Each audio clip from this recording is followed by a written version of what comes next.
Muy buenos días, familia, que seguimos un día más, una mañana más de jueves para seguir compartiendo el precioso mensaje de la palabra del Señor que, como bien saben, estamos tratando el Evangelio de Mateo.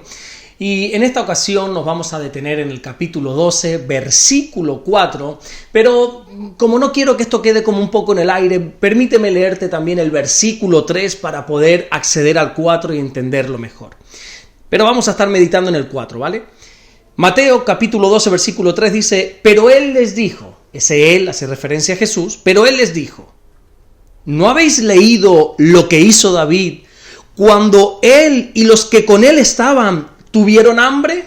Ahora sí, versículo 4, como entró en la casa de Dios y comió los panes de la proposición, que no les era lícito comer ni a él ni a los que con él estaban, sino solamente a los sacerdotes. Recordemos que estamos en medio de la contestación que Jesús da a los fariseos cuando ellos comenzaron a acusar a los discípulos, porque en un día de reposo ellos comienzan a recoger espigas y a comérselas, y entonces los fariseos le dijeron al Señor que, oye, eso no es lícito hacer en un día de reposo. Así que el Señor les dice que cómo es posible que ellos digan eso cuando hay una historia en el Antiguo Testamento donde sucedió algo bastante similar con el rey David y con sus hombres. Bueno, ayer ya veíamos que esta historia está en el primer libro de Samuel, capítulo 21, y Jesús recuerda a los fariseos cómo David entró en la casa de Dios y comió los panes de la proposición que estaban destinados únicamente para los sacerdotes. Pero, ¿qué es esto de los panes de la proposición?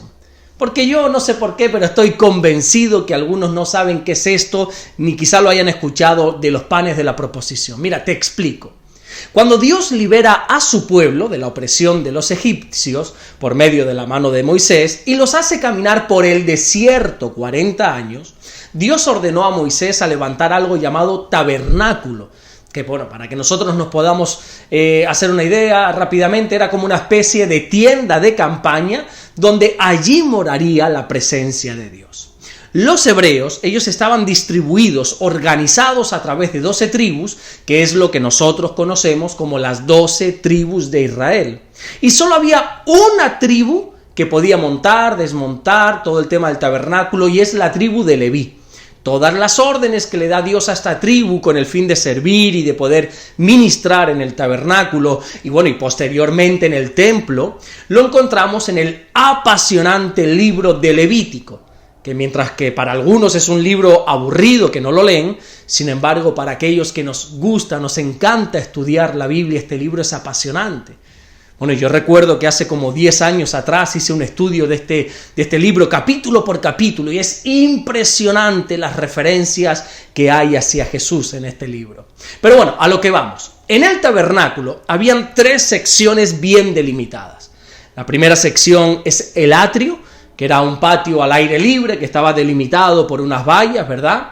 Después, dentro de ese atrio estaba esto que te estoy hablando de la tienda, que a su vez la tienda estaba dividido en 2 partes, lugar santo y lugar santísimo. En cada una de estas 3 secciones hay bastantes objetos, que lógicamente por falta de tiempo no vamos a poder explicarlo hoy, pero te garantizo que sería muy bueno que puedas estudiar todos estos objetos en profundidad, cada uno de ellos, porque te vas a dar cuenta que todos apuntan hacia Jesús.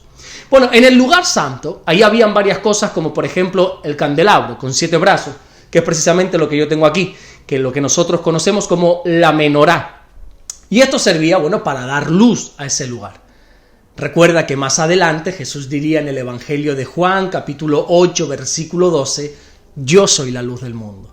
También en ese lugar santo había un altar donde siempre se estaba quemando incienso, el altar del incienso, para poder aromatizar ese lugar. Y más adelante también Juan, pero esta vez no en su evangelio, sino en el último libro llamado Apocalipsis, capítulo 5, versículo 8, nos revelará que ese incienso son las oraciones de los santos.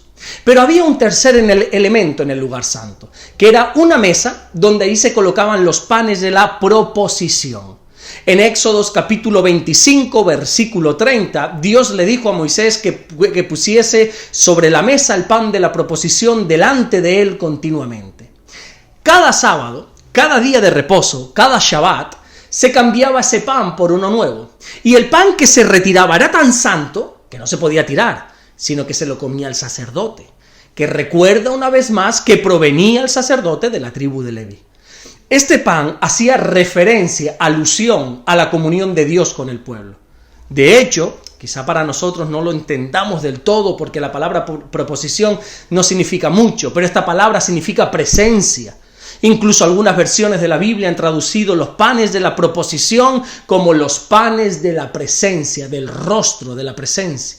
Y hay algo muy curioso porque también Jesús dijo en el Evangelio de Juan capítulo 6 versículo 35, yo soy el pan de vida.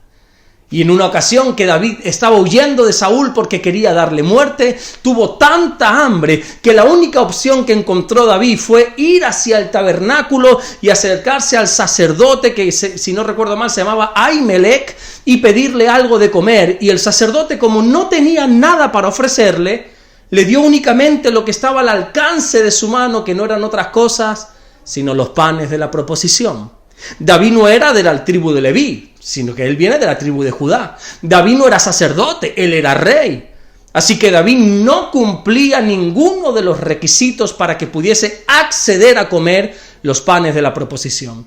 Sin embargo, el sacerdote le dio a comer a David y a sus hombres. ¿Por qué? Porque nosotros tenemos que entender que la misericordia tiene que estar por encima del sacrificio. No te preocupes, porque esto Dios mediante lo vamos a ver en profundidad en unos días, cuando nosotros lleguemos al versículo 7.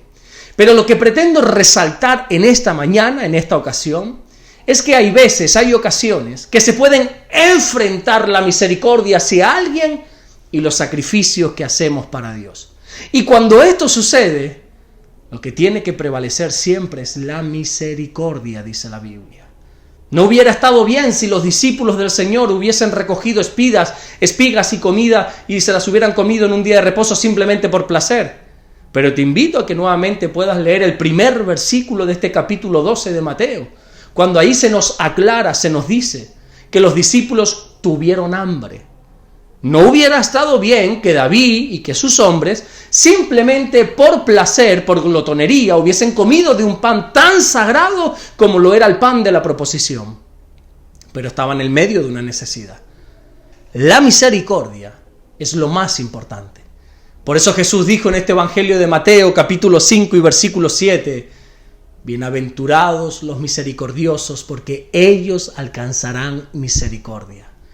Cuando nosotros actuamos con misericordia con los demás, el día que nosotros necesitemos de misericordia, que siempre llega ese momento, la misericordia nos alcanza. Así que seamos misericordiosos y no estemos condenando tanto a los demás como hacían los fariseos, no estemos siempre señalando, criticando a los demás, sino seamos misericordiosos para que el día que nosotros necesitemos de misericordia, esa misericordia nos alcance. Bienaventurados los misericordiosos, porque ellos alcanzarán misericordia. Amén. Vamos a orar en esta mañana, a darle gracias a nuestro buen Dios. Señor, te damos las gracias porque tú eres bueno. Gracias porque tu palabra dice que tus misericordias se renuevan cada mañana. Tú nos vistes de misericordia, Señor. Gracias. Ayúdanos a ser misericordiosos con los demás, a no levantar juicios de valores, de crítica, a no ser condenatorios con los demás, Señor, a no estar diciendo lo que está bien o lo que está mal constantemente, sino a ser misericordiosos, Señor. Gracias por todo lo que estás haciendo y gracias por todo lo que vas a hacer. Queremos bendecirte y adorarte desde primera hora del día. Gracias por lo que estás haciendo y por lo que vas a hacer en el nombre bendito y precioso de Jesús. Amén y amén. Que Dios te bendiga. Nos vemos mañana viernes y así Dios vuelve a darnos el inmenso privilegio de poder seguir compartiendo su mensaje, su bendita y poderosa palabra. Dios te bendiga.